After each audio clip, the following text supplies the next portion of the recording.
오늘은 양자됨이라는 제목으로 증거하겠습니다. 오늘 34문답인데요. 제가 질문할 테니까 여러분 답을 한번 읽어보세요. 양자됨은 무엇입니까? 양자됨은 하나님이 값없이 주시는 은혜의 행위로서 우리는 양자됨으로 말미암아 하나님의 자녀가 되어 모든 특권을 받습니다. 네. 여러분은 하나님의 자녀가 되었다는 사실을 믿고 있습니까? 네. 여러분 오늘은 양자됨을 살펴볼 텐데요. 양자됨이란 것은 다른 뜻이 아니고 양자란 다른 사람의 자녀를 나의 자녀로 입양하는 것이 양자예요. 예. 여러분 지금도 고아원에 있는 아이들을 데려다가 자기 자녀로 양자로 삼는 사람들이 우리 주변에 있습니다. 예. 여러분 그 아이들이 부모로부터 버림받아서 그렇게 외롭게 살아갈 때 그 아이들을 자기 자식처럼 자기 집으로 데려와서 그렇게 사랑으로 돌보며 양육하는 그런 선한 사람들이 우리 주변에도 아직도 많이 있어요. 보이지 않고 드러나지 않아서 그렇지 많은 사람들이 자녀들을 입양해서 키우고 있습니다. 우리가 하나님의 자녀로 입양되기 전에 우리는 누구의 자녀였을까요? 예, 성경에는 우리가 본래 마귀의 자녀, 죄의 자녀였다라고 말하고 있어요. 여러분 마귀의 자녀는 어떻게 되는 자들입니까? 하나님의 진노 아래 놓인 불순종의 아들들이라고 성경이 말하죠.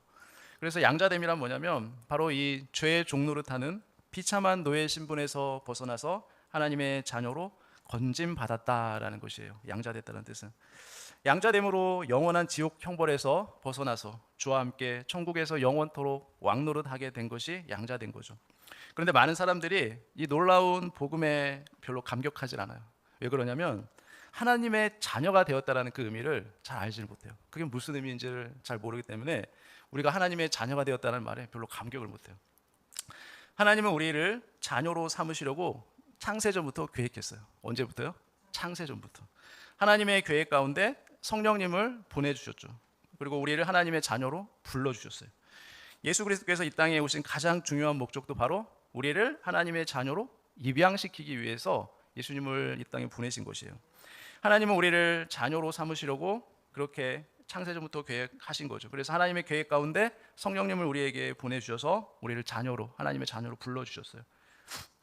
저기 갈라디아서 보면 이렇게 말씀했어요. 4장 4, 5절에 보니까 때가 참에 하나님이 그 아들을 보내사 여자에게서 나게 하시고 율법 아래에 나게 하신 것은 율법 아래에 있는 자들을 속량하시고 우리로 아들의 명분을 얻게 하려 하심이라 라고 말하죠. 하나님은 예수님께서 우리 죄를 위해 십자가에서 죽으시고 부활하심으로 모든 율법에 순종하심으로써 이루신 그 예수님의 의를 어떻게 해요? 우리에게 전가시켰죠. 전가라는 것은 뭐예요? 옮겨줬다는 거예요, 우리에게. 그래서 우리가 하나님의 자녀가 되는 명분과 권세를 갖도록 해주셨어요. 예수님께서는 주기도문에서 하나님을 우리가 뭐라고 부르라고 했죠? 아버지라고 부르라고 주기도문에서 가르쳐줬어요. 아버지. 여러분 하나님이 어떻게 우리의 아버지가 될 수 있을까요? 왜 하나님이 우리의 아버지가 될 수 있습니까? 우리가 예수님을 믿고 하나님의 양자가 되므로 우리도 하나님 아버지를 어떻게 해요? 아버지라고 부를 수 있는 자격이 비로소 생겼기 때문에 그래요. 하나님 아버지의 양자가 우리가 되었어요. 여러분 이 얼마나 놀라운 사실이에요. 우리가 이 진리를 믿을 수 있는 것은 성령님께서 우리 안에 역사하셨기 때문에 가능한 거예요. 여러분 성령이 아니고는 우리가 하나님을 아버지라고 절대로 부를 수가 없어요. 여러분이 지금도 하나님을 아버지라고 부를 수 있는 것은 여러분 안에 누가 계시기 때문에 그래요? 성령 하나님이 여러분에 계시기 때문에 여러분이 하나님 아버지라고 부를 수 있는 것이 가능한 것이죠. 하나님은 나의 아버지라고 부를 수 있도록 우리 마음을 성령님께서 변화시켜 주셨어요. 이것이 성령님이 하시는 중요한 사역입니다. 성부 하나님의 계획하심과 또 성자 예수님의 구속 사역과 또 그 구속 사역을 우리의 심령 가운데 적용하시는 성령님의 사역 역사로서 이 놀라운 삼위 하나님의 합작품으로 인해서 어떻게 돼요? 우리가 하나님의 자녀가 된 것이에요. 얼마나 놀랐습니까? 예. 성삼위 하나님이 같이 이 구원의 역사를 이루심으로 우리가 하나님의 자녀가 되었어요. 그러면 양자됨의 결과가 무엇일까요? 우리가 자녀된 결과가 무엇입니까? 갈라디아서 4장 7절. 그러므로 내가 이후로는 종이 아니요 아들이니 아들이면 하나님으로 말미암아 유업을 받을 자니라. 예. 여러분 주인과 종의 관계, 아버지와 아들과의 관계는 근본적으로 다르죠. 종은 어때요? 종은 항상 주인을 두려워하죠. 내가 뭐 잘못한 건 없을까? 주인에게 무슨 혼날 일은 한 건 없을까? 항상 주인을 경계하고 두려워하는 게 종이에요. 그러나 아들은 어떻게 해요? 자녀들은 아버지를 신뢰하고 또 설령 잘못을 했더라도 어떻게 해요? 종처럼 막 두려워하고 그렇게 합니까? 그러지 않죠. 자녀는 그러지 않아요, 종처럼. 마태복음 6장 31절 33절에 보니까 이렇게 말씀하죠. 그러므로 염려하여 이르기를 무엇을 먹을까, 무엇을 마실까, 무엇을 입을까 하지 말라. 이는 다 이방인들이 구하는 것이라 너희 하늘 아버지께서 이 모든 것이 너희에게 있어야 할 줄을 아시느니라. 그런지 너희는 먼저 그의 나라와 그의 의를 구하라. 그리하면 이 모든 것을 너희에게 더하시리라. 이렇게 말씀해요. 여러분, 종은 자기가 열심히 일하고 수고한 대가를 받아서 살아갑니다. 그게 종의 역할이에요. 그러나 아들은 아버지의 자녀라는 그 이유 하나로 어떻게 돼요? 아버지의 모든 보호와 돌봄과 인도를 받을 수 있는 게 자녀예요. 네. 그런데 하나님의 자녀가 된 이후에도 마치 고아처럼, 마치 종처럼 행동하는 신자들이 있다는 거죠. 그들의 얼굴에는 항상 근심, 걱정, 염려에 사로잡혀 있어요. 늘 초조하고 불안해해요. 예. 뭘 못 믿는 거죠? 하나님을 아버지로 신뢰하지 못하는 거죠. 성경은 이런 근심 걱정은 누가 하는 것이라고 말하고 있어요. 본문에도 그러죠. 이방인들. 예. 구하는 것은 뭘 먹지, 뭘 입을까, 뭘 마실까 구하는 것은 이방인들이 하는 것이다라고 지금 성경이 말하고 있어요. 그러면 하나님의 자녀인 우리가 염려할 것은 무엇일까요? 내가 어떻게 하면 하나님 나라를 위해 무엇을 더 할 수 있을까? 어떻게 하면 하나님을 내 주변 사람들과 또 이 세상에 어떻게 하면 한 명이라도 더 전할 수 있을까? 주님을 위해 내가 무엇을 드릴 수 있을까?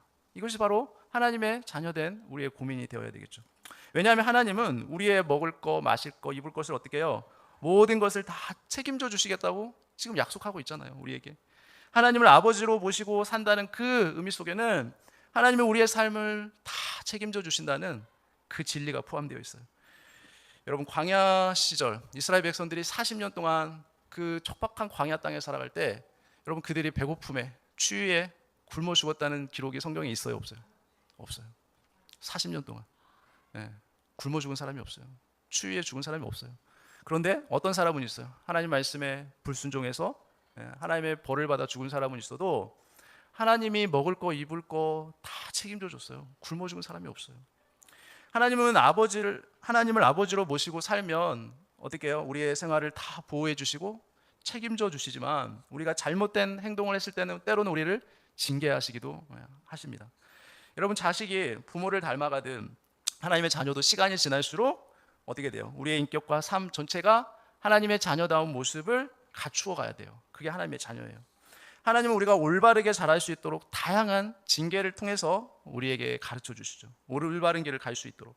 여러분, 다윗이 밧세바를 간음하고 또 그의 남편인 우리아를 죽이는 엄청난 죄를 지었을 때 하나님이 어떻게 하십니까? 나단 선지자를 보내죠. 그냥 내버려 두지 않아요. 왜요? 다윗은 하나님의 자녀이기 때문에 그래요. 나단 선지자를 보내서 죄를 지적하고 꾸짖고 회개하도록 기회를 주죠. 그리고 다윗이 그 죄를 깨달았을지라도 뭐를 줘요? 벌을 내리시죠. 그냥 지나가질 않아요. 그게 하나님의 징계예요. 여러분, 야곱과 에서의 삶을 보면 하나님의 선택된 자녀가 아닌 자들은 어떻게 해요? 하나님이 관심이 없어요. 그냥 내버려둬요. 네 마음대로 살아가도록 내버려둬요. 왜요? 하나님의 택한 자녀가 아니기 때문에 그래요. 그냥 네 마음대로 악을 행하면서 살라고 간섭하지 않아요. 내버려둡니다. 그래서 이 땅에서 구원받지 못한 자들, 선택받지 못한 자들은 악인의 역할만 해요. 악인의 역할만. 그렇게 살다가 멸망하죠. 그래서 야곱은 어떻습니까? 잘못된 삶을 살아갈 때마다 하나님이 내버려 두지 않죠. 징계를 통해서 올바른 길로 갈 수 있도록 하나님이 항상 바로잡아줘요. 그의 삶을. 오늘도 살아계신 하나님은 구원받은 우리를 어떻게 합니까? 때로는 징계를 하시죠. 그래서 우리가 잘못된 길을 갈 때에는 바른 길, 의의 길로 갈 수 있도록 우리를 반드시 인도해 주시죠. 로마서 8장 17절에 보니까 자녀이면 또한 상속자 곧 하나님의 상속자요 그리스도와 함께한 상속자니 우리가 그와 함께 영광을 받기 위하여 고난도 함께 받아야 할 것이니라. 여러분, 마지막으로 우리는 하나님의 자녀로서 뭐를 얻게 되냐면 하늘 아버지의 유업을 상속받게 돼요. 이는 아버지 하나님이 아들이신 예수님에게 영원히 왕노릇할 수 있도록 모든 권세를 다 상속해 주셨어요. 예수님에게. 하나님이 우리를 먹이시고 입히시고 또 때로는 징계하시며 또 우리를 하나님의 자녀답게 만드시는 궁극적인 이유가 뭐예요? 우리가 그리스도와 함께 이제 새하늘 새 땅에서 영원히 왕노릇할 존재로 만드시기 위해서요. 그래서 우리에게 때로는 징계가 있는 거예요. 우리가 이 하나님의 놀랍고 큰 계획을 깨닫게 되면 어떻게 돼요? 우리의 삶은 더 풍성한 은혜로 넘쳐날 거예요. 우리가 하나님의 자녀로서의 특권을 누린다는 것의 의미가 뭘까요? 자녀로서의 특권을 누린다. 여러분들이 언제 한번 이런 호텔에 한번 가신 적이 있나요? 가봤다면 우리가 호텔을 예약하면 무슨 특권을 누리죠? 딱 예약을 하면 가서 방키를 받게 되죠. 그 방에 들어가서 숙박할 수 있는 특권이 딱 주어져요. 예약을 하면. 그리고 나서 이제 하룻밤을 자고 아침이 되면 무엇을 먹을 수 있죠? 아침 조식을 먹을 수 있는 식사권이 제공이 돼요. 그건 뭐예요? 그 호텔을 예약한 사람만의 특권이죠. 그 특권을 누릴 수 있는 것이에요. 그게 권리예요. 그러니까 우리가 양자가 되어서 하나님의 자녀로서 받을 어떤 뭘 가지게 된다고요? 특권을 가지게 되는 특별한 권리를 하나님의 자녀로서 우리가 이 땅을 살아가면서 이 하나님의 자녀로서의 정체성을 그래서 분명히 가지고 살아가야 돼요. 그래서 내가 하나님의 자녀인데 뭐 누가 더 이상 우리에게 무슨 말을 하겠어요? 너 누구야? 나 하나님의 자녀야. 그 뭐 어쩌라는 거예요? 나는 신의 아들이라고. 하나님의 아들. 그럼 누가 거기에 뭐라고 할 수 있겠어요? 아무 말도 못해요. 하나님의 아들이라는데 누가 거기에 대꾸할 수 있어요? 저와 여러분 하나님의 자녀라고요. 하나님의 아들. 여러분 이 엄청난 특권이에요. 여러분 하나님의 자녀. 하나님 우리 아버지라고요. 우리 아버지. 모든 이 세상을 통치하시고 만드신 하나님이 우리 아버지가 되신다고요. 여러분 하나님은 죄에 빠진 모든 사람들을 다 구원하지는 않습니다. 다 구원하지 않아요. 그 중에 하나님의 택하신 자들만을 하나님 구원했어요. 즉 구원받은 자라는 것은 하나님의 자녀로서 이제 택함 받은 자의 수효에 포함됐다는 거예요. 그러니까 하나님은 창세 전부터 딱 명단을 가지고 계세요. 하나님이 구원하기로 택한 백성들의 명단을 딱 가지고 계시는데 우리가 예수님을 믿었을 때 그 명단에 우리 이름이 들어있는 거예요. 창세 전부터 가지고 있는 그 명단에 우리 이름이 들어있던 거예요. 그래서 우리가 구원을 받게 된 거라고요. 여러분 이게 얼마나 놀라운 사실입니까? 죄인인 우리가 예수 그리스도의 중보로 인해서 하나님의 자녀로서의 특권을 갖게 됐다고요. 예수 그리스도를 통해서. 그러면 우리는 과연 이 특권을 누릴 자격이 있을까요? 저 여러분 자격이 있습니까? 여러분 왕자와 거지 이야기 아시죠? 예. 거기에 나온 주인공은 왕자일까요? 거지일까요? 실제로는 거지가 주인공이에요. 왕자가 주인공이 아니에요. 여러분 거기 누가 봐도 거기에 나오는 사람은 그 거지예요. 거지인데 그 거지가 어때요? 이미 왕자로서의 권한이 부여된 상태예요. 그 거지에게. 그래서 신하들이 볼 때도 완벽한 거지예요. 왕자처럼 절대로 보이지가 않아요. 그래서 어떤 행동을 해요? 뭐 이게 왕이 가지고 있는 그 도장 있죠? 그 옥새라고 하는데 그 옥새를 가지고 호두를 까먹어요. 왕이. 호두를 계속 막 먹는데 누가 어떤 신하가 보고 그 왕자를 왕자로 이게 보이겠어요? 거지로 보이지. 근데 그 거지가 가지고 있는 권한이 있죠. 왕자로서의 권한. 그 권한이 주어졌기 때문에 모든 신하들이 꼼짝을 못해요. 그 거지 앞에서. 그렇죠? 왕자로서의 권한 때문에. 그래서 그 거지는 왕자로서의 특권을 누려요. 거지지만. 권한을 준다고 하면 우리는 맨 처음 뭘 생각해요? 내 마음대로 뭐든지 할 수 있겠다. 이제 내 마음에 안 들었던 사람 내가 얼마든지 혼내줘야지. 그리고 내가 갖고 싶었던 거 내가 다 가져봐야겠다. 욕심을 채우려고 하죠. 그리고 뭔가 이제 죄 짓는 것부터 먼저 생각해요. 우리 인간은 그렇죠. 나약하기 때문에 뭔가 특별한 권한이 주어지면 그거를 남용하지 잘 선용하려고 생각을 안 해요. 우리는 여전히 죄에 물든 존재니까 그렇죠. 그래서 여러분 갑자기 졸부가 된 사람들, 여러분 그들 어떻게 행동합니까? 그렇죠. 엄청나게 갑질을 하죠. 네, 갑자기 돈이 벼락부자가 됐기 때문에 그들은 그렇게 행동을 합니다. 또 갑자기 쿠데타로 인해서 정권을 잡은 독재자들 어떻게 합니까? 국민들을 잘 통치를 합니까? 아니죠. 자기 주어진 권한, 힘을 사용을 해서 국민들을 괴롭히죠. 그런 거예요. 그렇게 자기가 감당할 수 없는 그런 권한들이 주어지면 그렇게 행동을 하죠. 그러니까 권한을 가졌을 때 제대로 행사하지를 못하는 것이죠. 왕자와 거지에 나오는 거지도 마찬가지예요.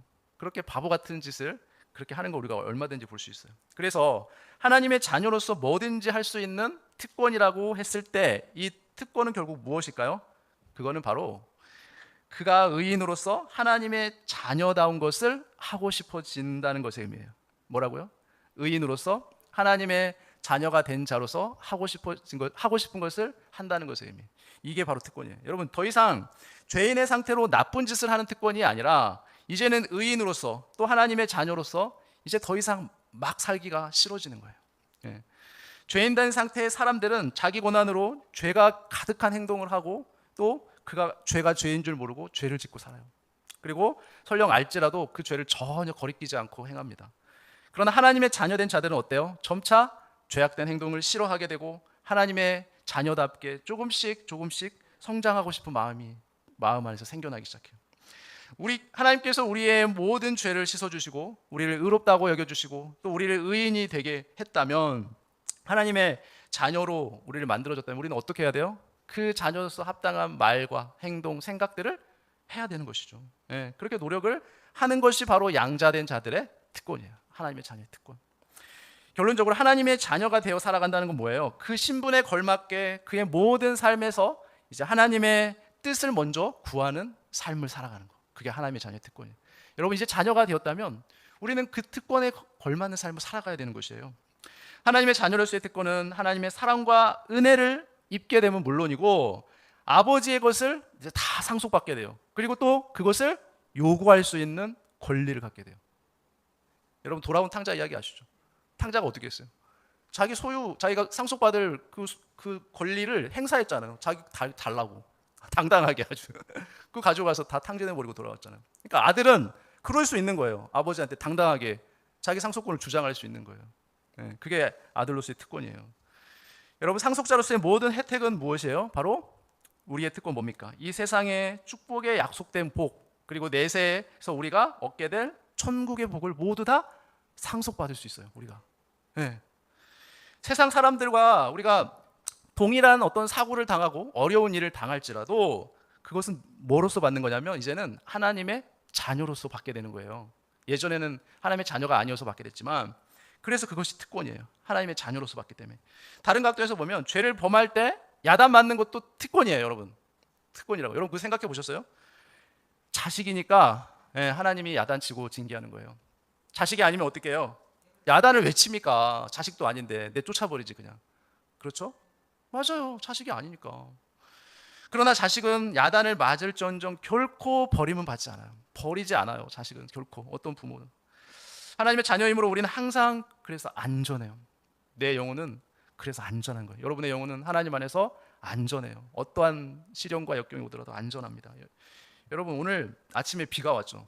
비가 오는데 하늘에서 뭐가 쳤죠? 천둥 치고 막 번개가 칠 때 여러분 마음이 어땠어요? 두려웠습니까? 평안했습니까?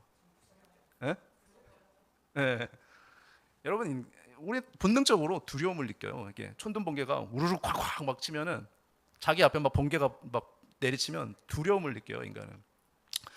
그러면 우리가 하나님의 자녀라는 이 사실, 하나님의 특권을 가지고 있다는 이 사실을 알면, 여러분, 우리 하나님 앞에 두려워할 이유가 있어요, 없어요? 두려워할 이유가 있어요, 없어요?